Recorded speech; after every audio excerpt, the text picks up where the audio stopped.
La guerre de Gog et Magog, c'est la lutte des 70 peuples réunis sous l'influence occidentaux ishmaéliques pour détruire Israël et prendre Jérusalem et en faire capitale universelle du monde, sans juifs bien sûr.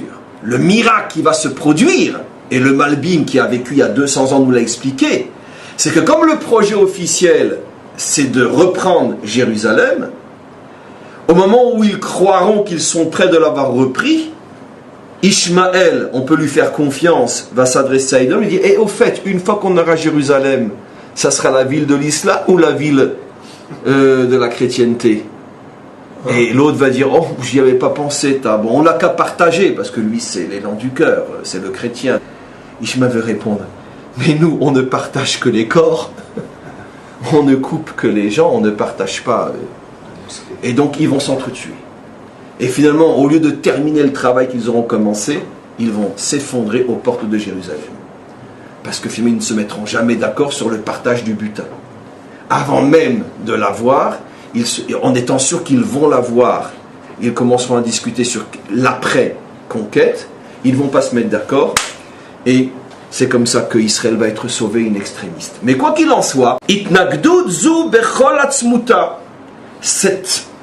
ce rassemblement dans toute sa puissance contre Israël, Tidgalé se dévoilera, comme on le sait, Besof Chag HaSukkot, à la fin de la fête de Sukkot. Comme on le sait, ça fait des millénaires que nos maîtres nous annoncent que la dernière phase, avant la délivrance finale de la guerre de Gog et Magog, ça va exploser pendant la guerre de Sukkot. Pourquoi? Parce que bien que le Ta'alir est long et lent, à chaque fois qu'on arrive à la fête de Sukkot, à ce moment-là, c'est un zman, un moment très très très propice à tout d'un coup une déclaration de guerre.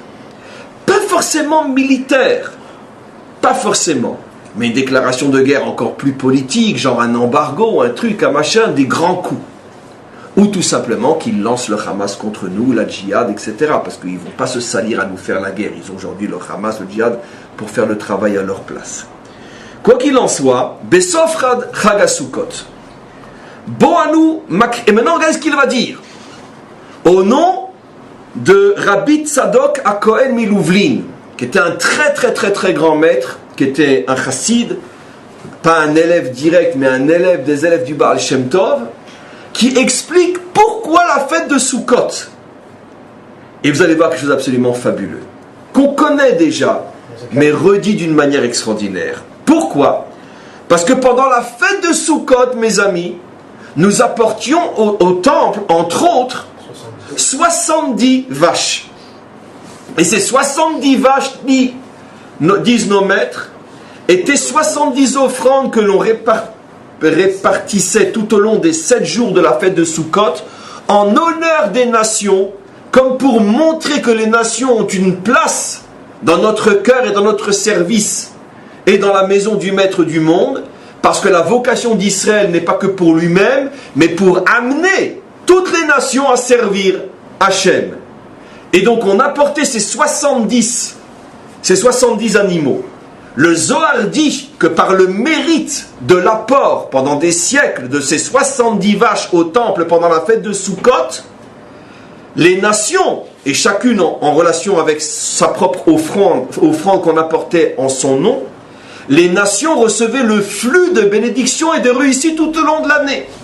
Au point que le Talmud dit que si les nations avaient su ce qu'elles devaient à Israël, d'avoir, sans leur demander leur avis, agi pour leur bien pendant tellement de temps, chaque nation, dit le Talmud, aurait envoyé une légion pour protéger le temple.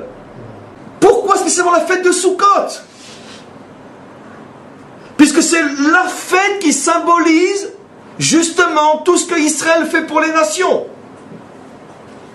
Et bien c'est exactement ce que le Rav Galzerson a expliqué au début. Le pélé de la guerre de Gog et Magog, c'est qu'au moment où on s'attendrait le plus à être loué par le monde entier, c'est là qu'ils se mettent tous contre nous.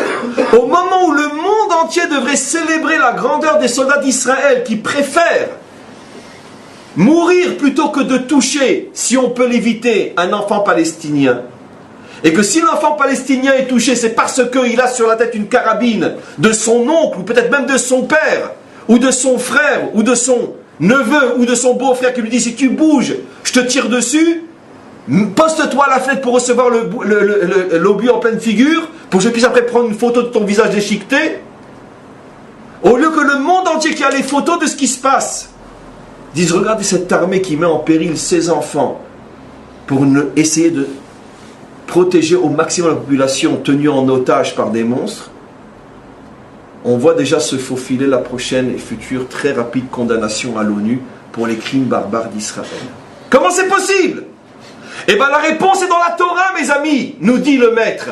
Comment est-il possible que les nations ont choisi la fête de Sukkot, qui est la fête où Israël montre qu'il n'existe que pour les nations? C'est cette fête qu'ils choisissent pour nous attaquer? Comment c'est possible? La réponse est qu'il n'y a pas de réponse. Il n'y a qu'une seule réponse. Ça, c'est la force maléfique de Édom et d'Ishmaël. Lorsqu'ils se mettent ensemble, ils sont capables de retourner le bien qu'Israël fait contre lui-même. Alors que, comme on a expliqué, c'est le Hamas qui devrait être condamné pour crime contre l'humanité, ils veulent nous condamner comme crime contre l'humanité. Comment c'est possible? Parce que Ishmaël et Édom sont ensemble. On accepte 3 cessez-le-feu que eux ne respectent pas. On engage les troupes, et malgré tout le monde entier commence doucement mais sûrement et de plus en plus rapidement à être contre nous. Comment c'est possible? Ça nous rend fous. La réponse est dans la Torah. Au moins au niveau du mécanisme, la guerre de Gog et Magog aura lieu au moment de la seule fête où on ne se serait vraiment pas attendu à ce qu'ils nous disent merci de cette manière-là.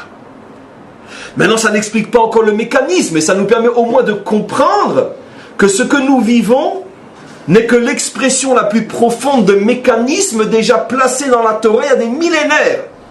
Donc, ça ne nous console qu'à moitié, mais je pourrais presque dire que ça nous console complètement. Pourquoi?